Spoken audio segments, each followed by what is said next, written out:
Thank you, Mr. Senate President. Thank you, distinguished Majority Floor Leader. I rise to make a brief manifestation in response to the events of recent days. Ginoong Pangulo, meron po tayong kasabihan sa wikang Pilipino. Kapag nagturo ka ng daliri sa iba, may tatlong daliri na nakaturo palagi pabalik sa iyo. Sa mga nakaraang linggo, malinaw na nililihis ang galit ng taong bayan tungkol sa mga ghost at substandard flood control projects mula sa mga totoong may kasalanan patungo sa Senado at sa ilang mga miyembro nito. Tila pilit na ginagawang panakipbutas, ika nga at fall guy, at diversyon ang mga senador palayo sa Kamara at sa mga tunay na may sala. Klarong-klaro po ang script nito. Ipitin ang tatlong dating DPWH officials, pakantahin sa kanila, mema banggit lang na senador, habang pinagtatakpan ang mga congressman na tunay nakasabwat nila sa mga lugar na ginagalawan nila. Simple ang patunay dito. Kapanipaniwala ba na wala silang kinausap na kahit isang congressman nakaupo na totoong may hawak ng mga distrito sa lugar na ginalawan nila sa hinaba-haba ng testimonya nila dito o sa Kamara? Banggit sila ng banggit, name drop sila ng name drop ng pangalan ng senador. Mas kinaklaro naman ko inyong papakinggan na wala silang masabing direktang nakausap o binigyan ng anuman. Lahat ito para lamang ipako ang mga senador sa media at sa publiko at ilayo ang atensyon sa Kamara at mga congressman. Bakit nga ba? Dahil tila mas malaking isda, ika nga, mas mataas, mas kilala ang mga senador kumpara sa congressman?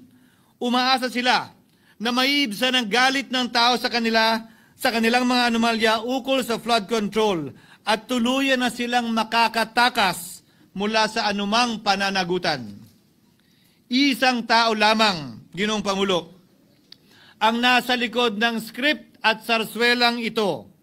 Siya ang dahilan ng kaguluhan, pagkakaaway-away, pagkakawatak-watak na ngayon yumayanig sa ating bayan, maprotektahan lamang ang sarili niya.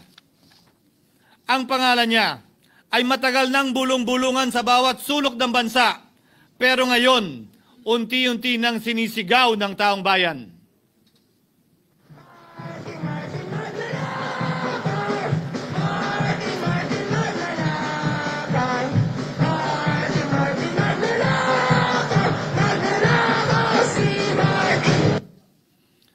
Pero Ginoong Pangulo, minamahal kong kasamahan, bakit tila sa Kamara, dito mismo sa Senado at sa ilang media ay hindi pa din nila kayang sambitin ang pangalan niya?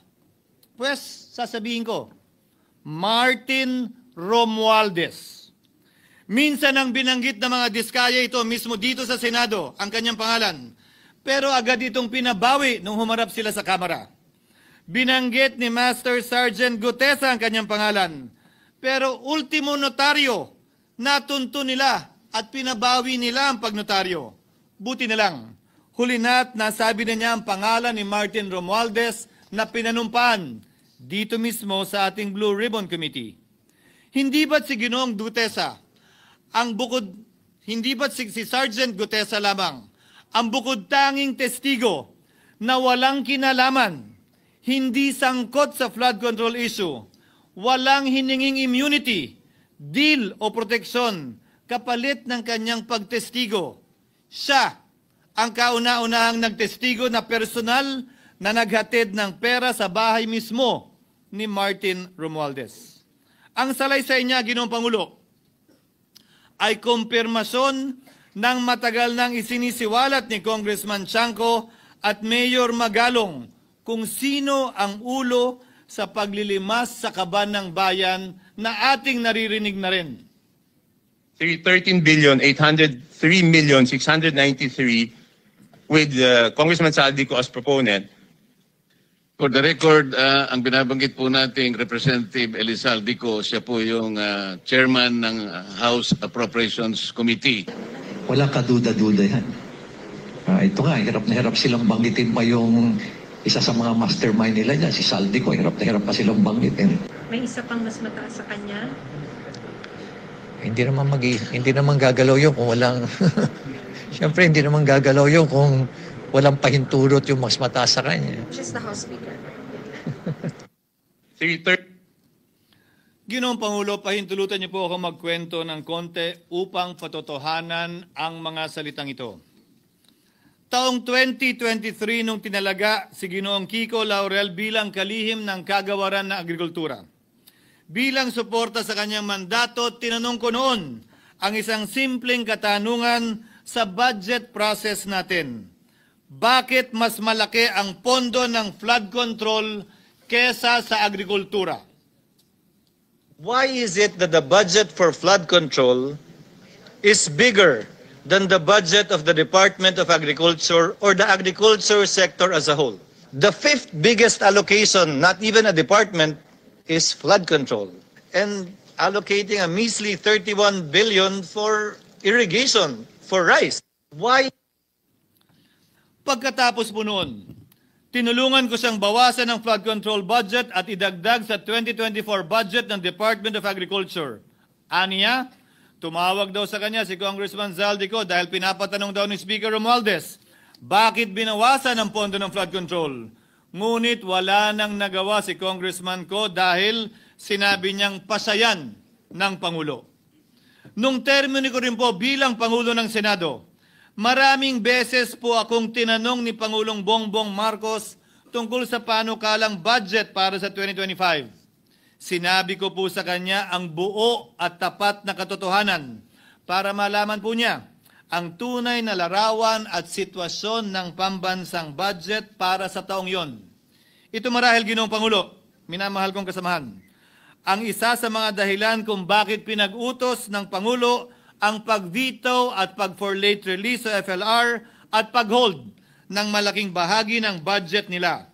Marahil, isa rin ito sa mga dahilan kung bakit ninais ng Pangulo na matanggal si Congressman Zaldico bilang chairman ng House Committee on Appropriations dahil sa mga inilahad ko at marahil na-discover din ng Pangulo kaugnay sa 2025 budget. Hindi malayo, Ginoong Pangulo, na naganap din ang mga ito noong 2023, 2024 at mga nauna pang budget kung saan napakaraming ghost at substandard projects ayon kay Secretary Vince Dizon at ayon mismo sa talumpati ng ating kasamahan na si Senator Ping Lacson. Ngunit marahil ay walang naglakas loob na sabihin ang katotohanan kay Pangulong Marcos o magsumbong sa kanya kaugnay sa ilang mga bagay na ito bago ako. Nais ko din pong kumpirmahin ang sinabi ni Congressman Toby Chanco na ang pag-file ng impeachment complaint laban kay Vice President Sara Duterte ginamit na paraan ni Speaker Romualdez para mag-release ng pondo nila na naka-FLR or for late release bago mag-eleksyon. Maski na alam po niya na hindi po ito kayang talakayin ng Senado hanggang sa Hunyo pa mula nung simula.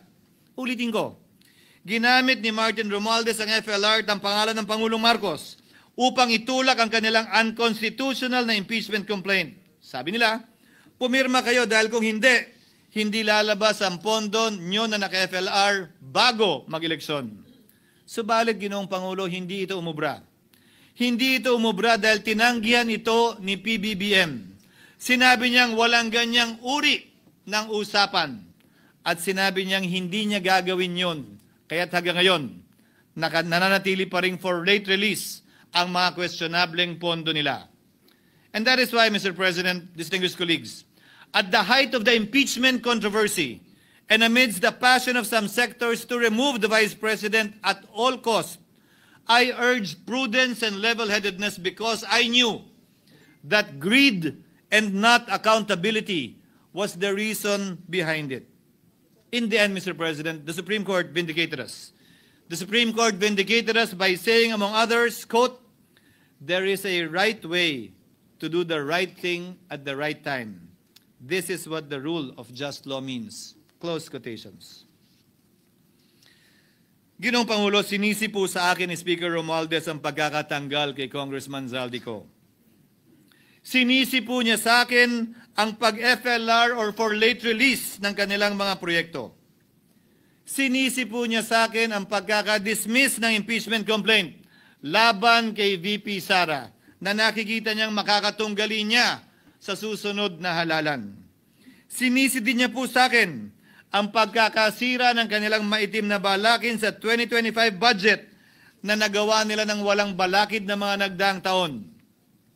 Ginoong Pangulo, naging tapat ako at ginawa ko lamang ang aking tungkulin. Kung ano ang tingin kong tama at nararapat para sa bansa at sa sambayanan. Subalit, sa kabila po nito, nagsimula na ang lahat ng bira, paninira at kaso laban sa akin at sa Senado. At ang nasa likod ng lahat ng ito, walang iba kung hindi si Martin Romualdez. Ika nga ni Mayor Magalong na ngayon lamang nakita ko sinisiraan na rin ngayon. Bakit ko ba nilabanan at binisto sila Speaker Romualdez mula noon hanggang ngayon kung kasabwat at kasapakat lang din nila ako? Hindi ko po gagawin yun. Sa pinasangkig ng tennis court, ang nasabing gusali sinimulang pinatayo noong ika-6 ng Oktubre taong 2022 at ang kontraktor, ang St. Gerard Construction na pagmamayari ng mga diskaya na nasangkot ngayon sa mga maanumalyang flood control projects. Dahil dito, kwenasyon ng ilan ang pagiging special advisor ni Mayor Benjamin Magalong sa ICI. Lalabanan ko ba yung anlalakas na yan, sila Speaker? Lalabanan ko ba yung mga mayayaman na yan? Kung ako'y bulok, I fought for what is right. Ano nga ba ang ginawa nila sa akin? Una, hinalungkat ang isyu ng campaign contribution na tinanggap ko mula sa isang individual na may-ari ng kumpanyang nakakuha ng kontrata sa gobyerno.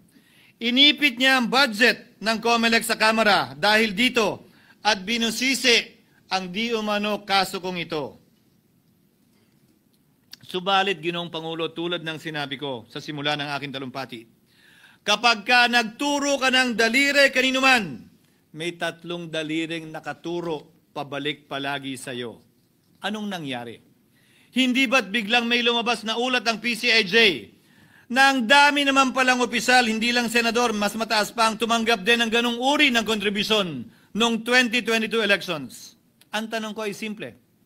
Kung legal at walang mali sa ginawa nila, edi dapat legal din at tama ang ginawa ko. Pero bakit ako lang ang iniimbestigahan tungkol dito? Higit pa doon, Ginoong Pangulo, hindi ba tayon kay Mayor Magalong merong 67 na miyembro ng Kamara na kontraktor? Ito po ay mga miyembro ng Kamara na may construction firm na nakakuha ng kontrata sa gobyerno.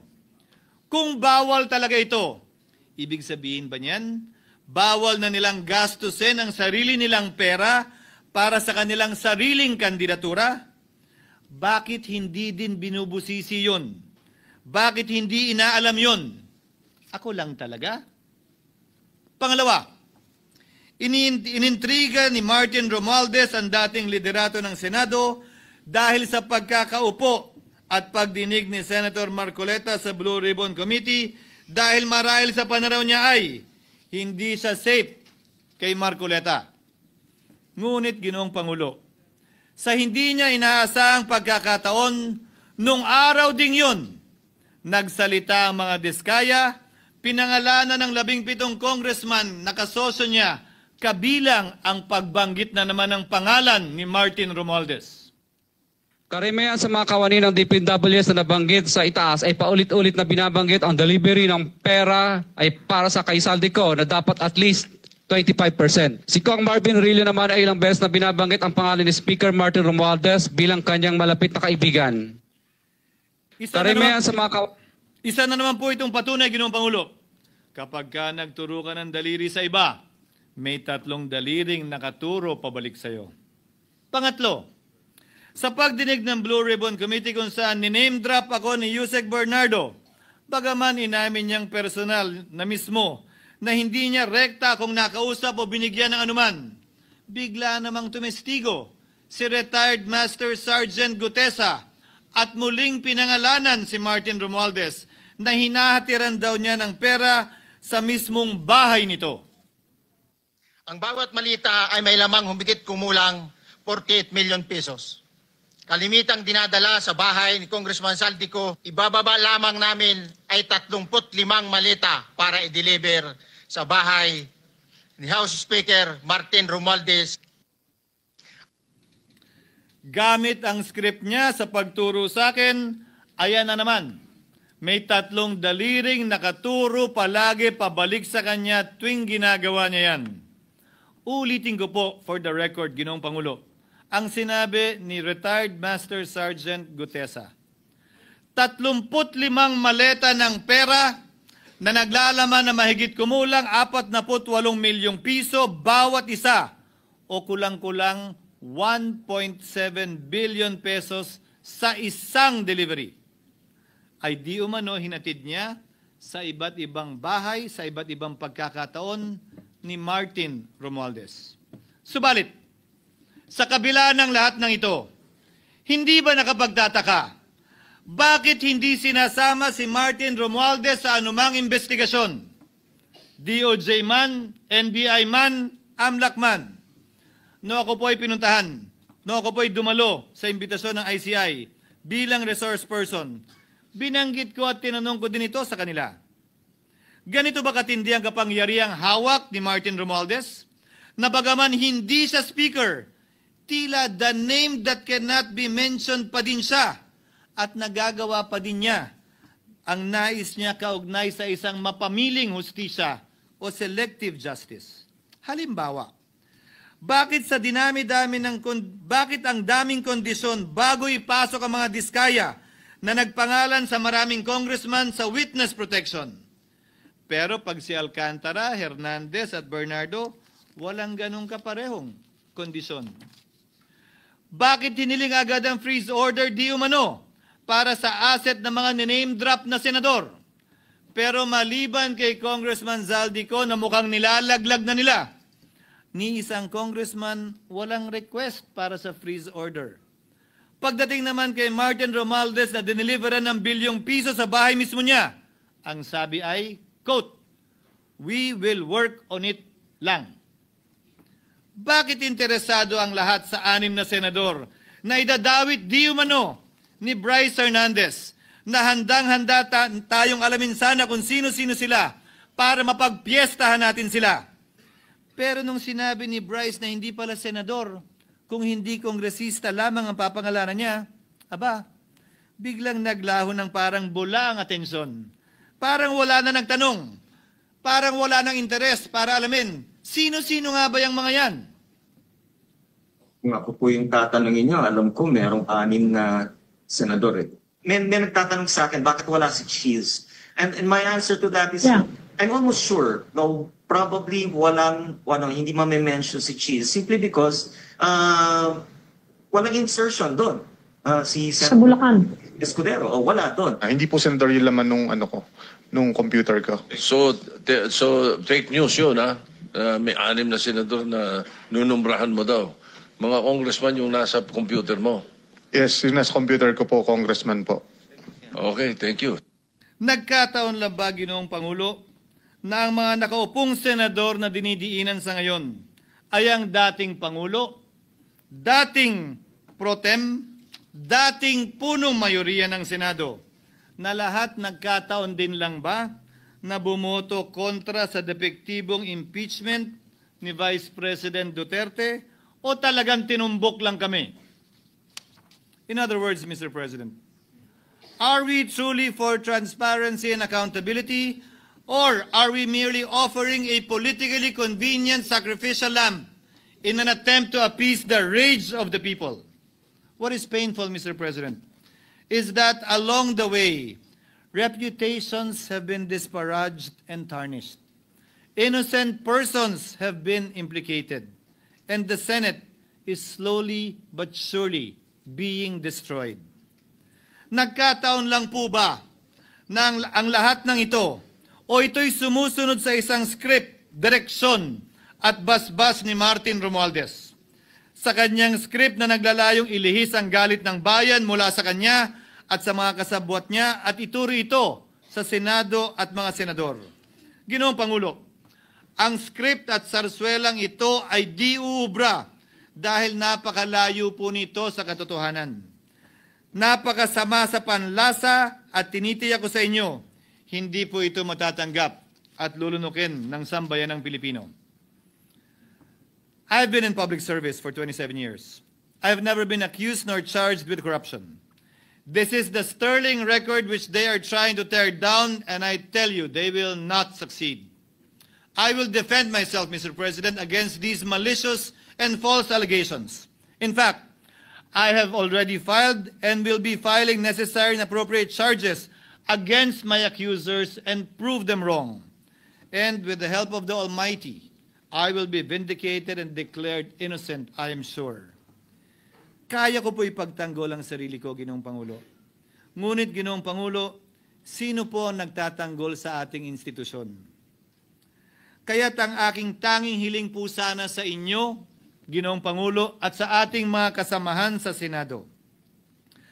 Labanan po ninyo at huwag niyong pahintulutang ang mapamiling hustisya na lantarang nangyayari sa harap natin ngayon. For what is happening now is selective justice and mob justice. Members of the Senate have been thrown off a cliff before the court of public opinion in an attempt to mollify the people's rage, thereby covering up the real perpetrators and giving them a chance to get away. Mr. President, I will not allow justice to be weaponized against the innocent to protect the guilty, because this corrodes the legitimacy of the law before our people's eyes.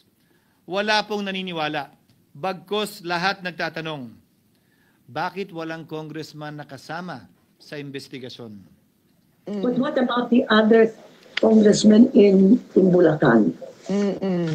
Why haven't they been questioned? Called out, yeah. You think that they do not know what's going on? Ginoong Pangulo, mga minamahal kong kasamahan, huwag po tayong sumunod sa script ni Martin Romualdez. Labanan po natin ang script na ito. Pasagutin at imbestigahan lahat ng niname drop at nabanggit, congressman man, senador man at iba pang opisyal, at dapat kasama dito si Martin Romualdez. Ginoong Pangulo, hindi ba natin nakikita na pilit tayong pinag-aaway-away?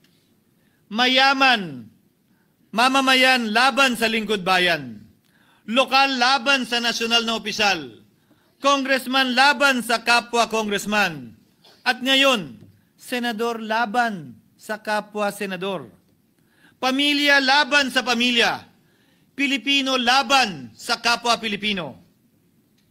Ginoong Pangulo, tandaan po natin, mas madaling manipulahin at ang nag-aaway at nagkakawatak-watak na bansa. At ito ang eksaktong gusto nilang mangyari.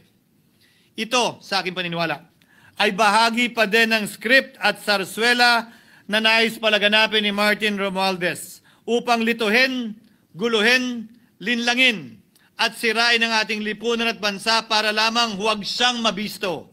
Sana ay huwag nating payagang mangyari ito. Ginoong Pangulo, tulad ng sinabi ko sa simula ng aking talumpati, sa kada mapang-akusa at mapanghusgang daliri na ituturo ninyo sa inyong kapwa, lalo na kung walang basihan, merong 3 daliring palaging nakaturo sa iyo pabalik. Sana po, maging mapanuri tayo.